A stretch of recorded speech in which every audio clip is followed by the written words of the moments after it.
Disclaimer, tips ini aku adopsi dari karya Bang Eds Ganesha on Medium app. Assalamualaikum, halo semuanya. Kenalin, aku Nelly. Dan di channel ini tidak ada niatan sama sekali untuk menggurui siapapun. And trust me, aku hanya pembaca yang menemukan preferensi yang high quality yang harus aku share ke teman-teman semua. So, buat yang mau adopsi, yuk kita coba bareng and just do it. Di video sebelumnya, aku udah bahas tentang cara prepare presentasi agar lebih santuy. Nah, di part kali ini, aku bakal bahas tentang bagaimana cara menyusun materi presentasi. Yang membedakan antara presentasi yang baik dengan presentasi yang biasa-biasa aja adalah seberapa jelas pesan dalam presentasi itu bisa tersampaikan kepada audiens.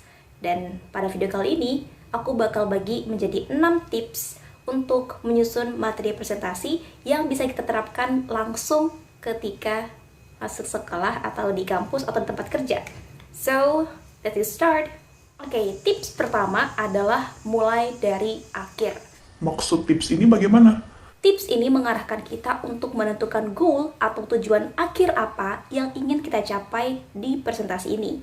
Misalnya, kalau kita diberi kesempatan untuk presentasi tentang program generasi berencana. Nah, kamu menentukan tujuan akhir kamu untuk memberikan pemahaman baik kepada audiensmu agar paham bagaimana sih program genre ini atau program generasi berencana ini. So, perlu banget kita untuk menentukan goal apa atau tujuan apa yang ingin dicapai di presentasi kamu kali ini.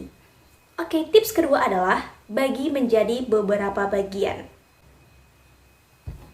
Agar materi kita mudah dilahap oleh otak audiens, kamu perlu untuk membagi kontennya menjadi beberapa bagian kecil. Selain mudah untuk dipahami, hal ini juga untuk menghindari rasa penat saat menyimak presentasimu.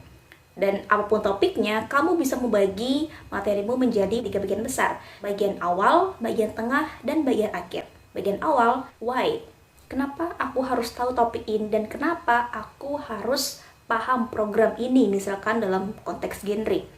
Nah, di bagian why ini atau di bagian awal ini ada 2 hal penting yang harus kamu lakukan. Yang pertama adalah kira-kira apa benefit dari materi kamu untuk audiens, misalnya untuk remaja, misalkan untuk audiensnya. Dan poin yang kedua adalah kamu harus bisa buat audiens jadi penasaran dengan isi presentasi kamu selanjutnya. Nah, kemudian bagian tengah yaitu ada what. Nah, bagian ini adalah bagian terpanjang dari materi presentasi. Kamu bisa mengisinya dengan informasi apapun seperti fakta, definisi, sejarah, data-data grafik, atau apapun selama masih mendukung pesan yang kamu bawa dalam materi presentasi. Nah, biasanya kamu di sini bakal tergoda untuk membeberkan banyak hal atau semua hal dalam presentasi kamu dan membahas apapun yang kamu ingat, dan biasanya ini bisa membuat audiens mulai kehilangan fokus dan merasa bosan mendengar apa yang kamu sampaikan. So, penting banget buat memasukkan data sesuai dengan materi yang kamu sampaikan. Intinya adalah pastikan semua informasi masih memiliki keterkaitan sehingga membentuk fondasi untuk materi di bagian akhir nanti, yaitu pada bagian how. Bagaimana? Bagian akhir itu how. Ini dia bagian yang terpenting dari presentasi, seringkali terlewatkan. Oke, bagian terakhir ini adalah jawaban dari pertanyaan di kepala audiens. Di semua pemaparan yang sudah kamu lakukan, audiens pasti bertanya, oke, setelah ini gue harus ngapain dan apa yang harus aku lakukan untuk bisa mewujudkan apa yang sudah dicanangkan atau disampaikan pada pemaparan sebelumnya. Apakah sesuatu yang bisa dipraktikkan sama audiens atau hanya sekedar informasi belaka? Nah, kalau kamu tidak menyertakan bagian ini di akhir presentasimu, maka nggak usah heran kalau audiens akan merasa kurang puas karena mereka digantungin begitu aja kayak hubungan. Misalnya nih, dalam konteks program genre tadi, contoh pengaplikasian why, what, and how ini, misalnya why, kenapa program ini penting aku pahami. Dan yang kedua, what, apa sih yang ada dalam program ini sehingga ini berpengaruh banget buat hidupku. Dan yang ketiga adalah how, bagaimana program ini akan berdampak padaku dan bagaimana aku harus memperlakukan program ini agar bisa mencapai benefit yang sudah ditawarkan sebelumnya. Tips ketiga, bungkus dengan pembukaan dan penutup. Nah, ini percaya atau enggak, satu hal yang pasti menentukan keberhasilan presentasi. Mau sebagus dan selengkap apapun materi presentasimu, terkadang bisa aja menjadi sia-sia kalau kamu nggak mendapatkan hati dan juga atensi para audiens sejak awal presentasi.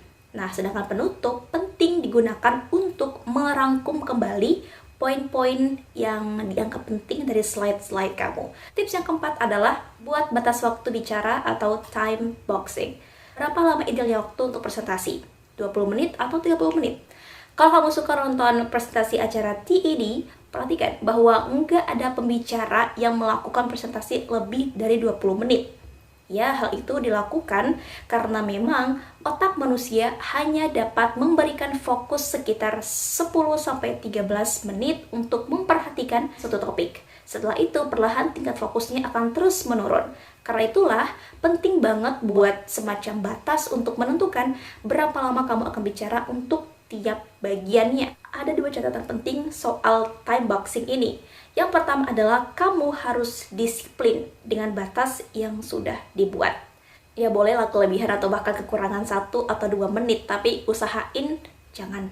Yang kedua adalah kamu boleh banget memberitahu secara eksplisit berapa lama kamu akan berbicara. Tips yang kelima, slide simple-simple aja. Banyak banget presentasi yang harusnya bisa menarik justru jadi berantakan cuman gara-gara slide yang menggunakan terlalu banyak teks. Akibatnya sih pembicara dan audiens jadi sama-sama membaca tulisan di slide. Perhatian bakal teralihkan, fokus ke pembicara hilang, dan presentasi totally failed. Gagal. Slide materi adalah hal sekunder dalam melakukan presentasi. Artinya, hanya sebagai media penunjang kamu untuk berbicara. Tidak perlu berlebihan secara visual dalam mempersiapkannya. Karena sebenarnya, perhatian audiens seharusnya berpusat kepada kamu sebagai pembicara, bukan pada slide-nya. Nah, contoh paling oke adalah presentasi dari Steve Jobs. Ini adalah salah satu contoh dari sekian banyak presentasi yang bagus. Coba perhatikan bagaimana simpelnya slide yang ia bawakan. Bandingkan antara kedua slide ini. Beberapa hal yang bisa dipraktikkan dalam membuat slide adalah yang pertama, gunakan visual atau teks besar sebagai fokus dalam tiap slide. Yang kedua, jangan kebanyakan menggunakan teks. Gak ada bahkan lebih oke.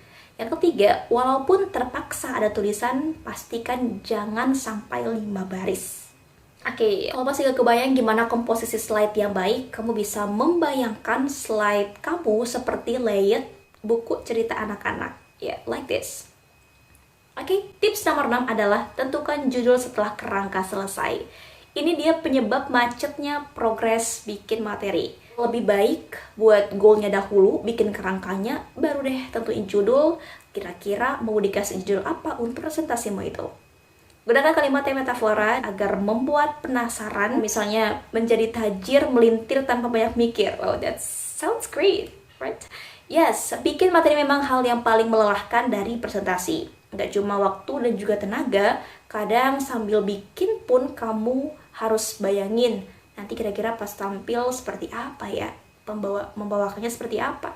Tapi yakin kalau semua akan terbayar manis di akhir nanti. Jadi kesimpulannya adalah mulai dari akhir, pikirin dulu goal presentasi itu, dipotong jadi beberapa bagian, why, what, and how. Pikirkan pembukaan dan penutup dari presentasimu. Ingat, impresi pertama itu penting banget. Dan juga batasi waktu bicaramu, fokus audiens terbatas 10-13 menit aja. Dan slide hanyalah pendukung presentasi, gak perlu bikin desain yang super estetik. Simple aja, yang penting jelas. Tentukan judul terakhir setelah kerangkanya jadi.